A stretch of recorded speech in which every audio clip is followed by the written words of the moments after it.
It's almost 3 AM and my 2 title deciders in one day is about to go live. I need to wake up in just a few hours for Livi v Celtic. Oh, I'm knackered, but we go again.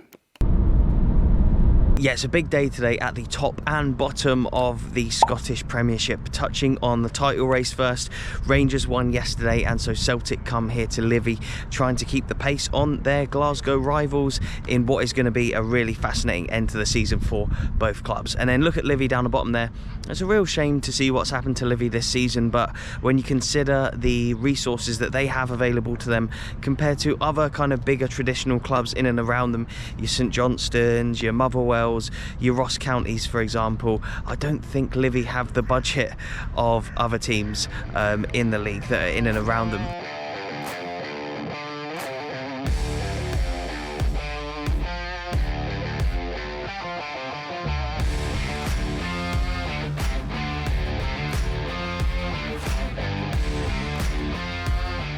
Bottom just now, but do you think they can maybe survive? Yeah, probably. Hopefully. And who's your favourite Livingston player? James Penrice. And what's the score going to be today?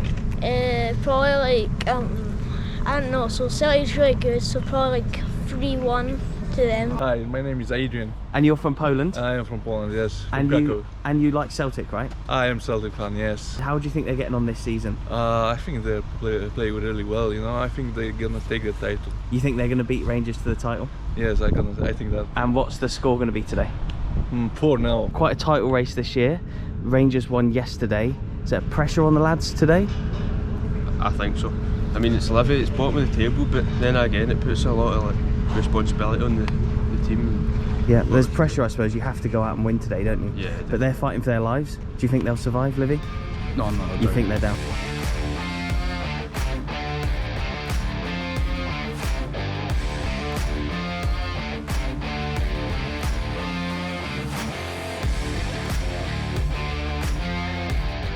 The last time I saw you play was a few years ago at Accrington. Yep. You're up here in Scotland now. How's life for you up here? Loving it. It's really nice up here. It's really challenging. Enjoying it. Enjoying the whole experience. It's obviously a new thing for me.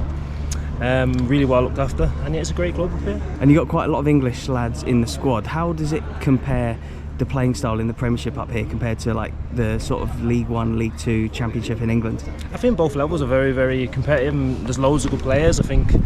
I wouldn't say there's a lot in it, to be honest, but yeah, there's a good mix of players up here. I think I'd say it's half and half up here. Yeah. We've got quite a few English lads, so it makes it obviously easy for each other to bed in and stuff like that.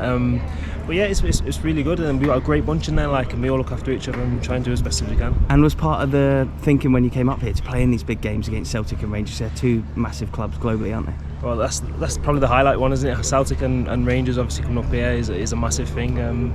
But obviously, playing in the league is a great experience, and it's a new challenge. So, it was something that I really probably needed where I was from finishing at Accrington, and I'm glad I've done it because it's been fantastic. Ian, quite the title race this year. How do you see it shaping up from now to the end of the season? Well, I'm really enjoying it because we haven't had a title race for years. It looks like it'll be the closest since 2011 when it went to the wire on the final day with Rangers winning it and Walter.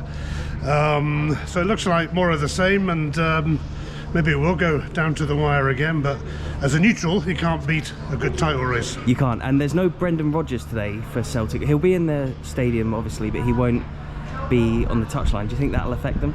I don't think so. He's got enough people on that touchline, John Kennedy and the other guys who and he'll be in touch with them anyway. I think he's sitting right next to us actually in our commentary position. Okay. So might try and have get him on co-coms. Yeah. During in-game comments. That won't be happening, of course, but no, I don't think that will affect them too much. And a word on Livingston as well. Obviously, they've, I think, done really well to sustain themselves as a Premiership club for so long, but given their budget limitations and stuff, was this season always going to come for them? I think so. I mean, to spend 6 seasons at this level for a club like Livingston is an achievement. And yeah, it's been really poor this season, but listen, they've been written off virtually every other season and stayed up. It looks beyond them now. The time's running out, the game's running out, and it'll be a shame.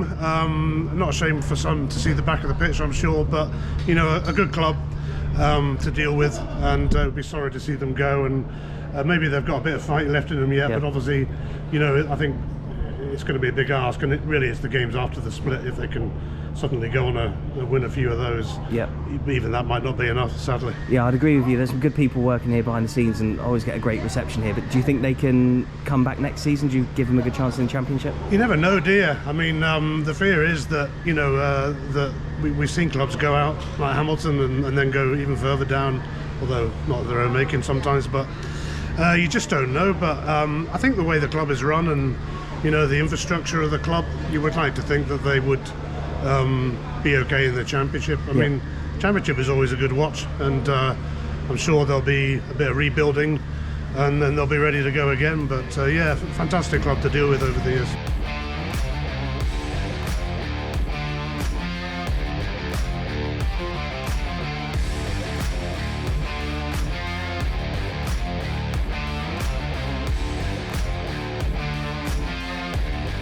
Like Ian was saying outside, it's going to be a real shame when the day comes that Livi do go down, but they have sustained themselves really well in the Premiership over the last 5 or 6 seasons, so credit where it's due.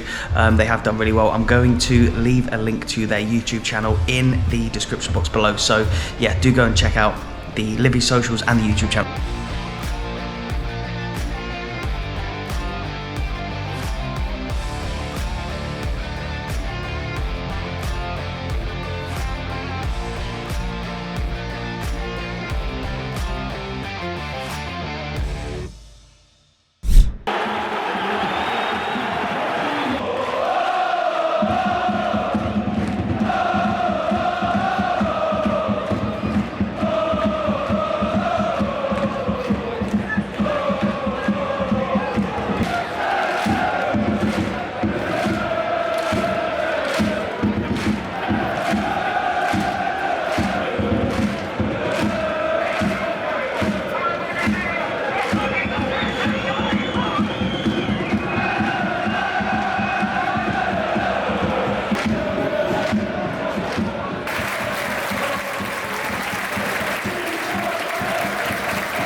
VAR are checking that one, and it's Don Robertson who's the referee today. No penalty. To be fair, I didn't think it looked like one in real time. It looked like Kyogo might have already been on his way down, but yeah, Don Robertson's the ref. Obviously, we interviewed him a few weeks ago up in Dundee, didn't we? It's not been a classic game by any stretch of the imagination. Yeah, that penalty there, the call. VAR looked at it straight away, said no. But Alistair Johnston's been like the main man for Celtic, which I guess says a lot about the way they're playing. He's been the one who's looked like the danger man more than anybody, which is strange.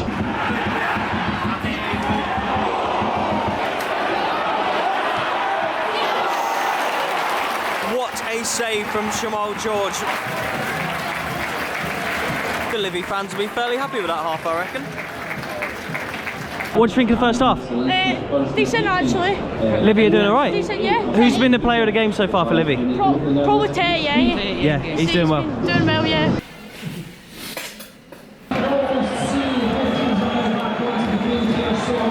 What did you make of the first half? I think Celtic have definitely dominated the first half. They've been really clever with their pass and their movement. I think they've been really unlucky in some chances, but like you can feel it coming for Celtic. Livingston have really struggled. They've been sitting a bit deep trying to frustrate Celtic as well.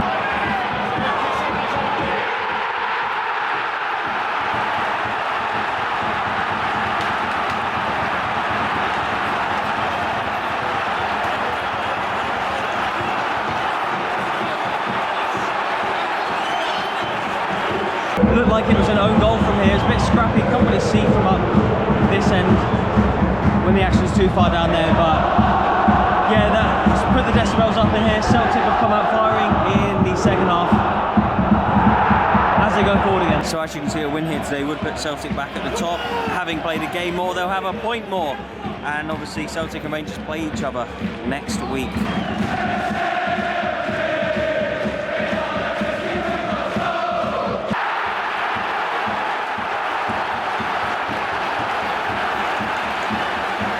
2-0. Joe Hart's loving it.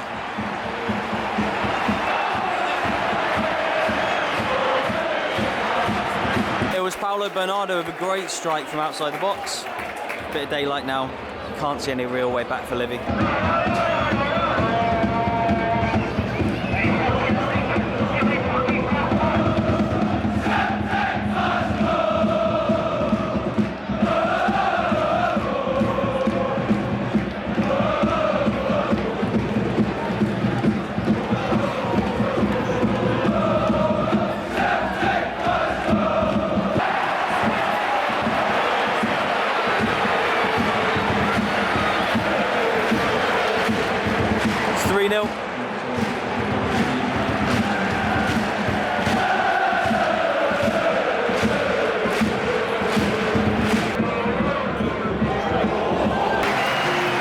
There we have it, full time, a convincing win for Celtic in the end.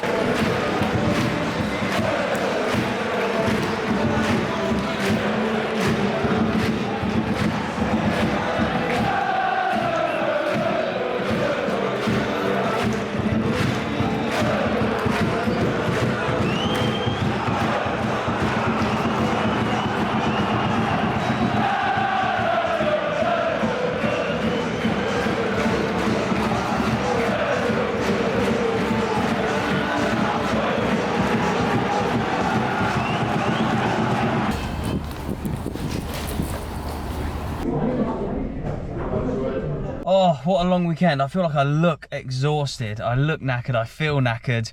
Yeah, Friday night we were Ayr United with Scotty Brown. And then yesterday we had the 2 title deciders. Yeah, Dundee United and Rafe. And then, yeah, Falkirk winning the league up at Montrose. And then back down the road to edit that, get it up. As you saw, 3 o'clock this morning, finishing that off. And, yeah, then up here for Livingston Celtic. Not the best game. It's 3-0, run-of-the-mill for Celtic, really. And it would be such a shame if Livi go down, because everyone there at the club is so nice. And it's a great club to always come and cover. Like I've already said a couple of times in this video, yeah, I'll link their YouTube channel in the description box below, so do check that out. They're not completely gone. They still could survive. They're still mathematically possible, especially when the split happens, because the split, you end up playing all the teams around you. So 1 or 2 good results there, and yeah, they could actually get a little bit closer. Like Clyde were really far adrift in League 2, and they've gotten it quite close now. So I think Livi could possibly do the same. It's not completely out of the question. But yeah, Celtic won, and that just completely makes next Old Firm derby, the Old Firm derby next week, just such a big game. That derby is going to be absolutely huge. So yeah, it is going to be a mad one. I'm knackered. I need to stop rambling, get home, edit this video. Oh my God, look at my eyes.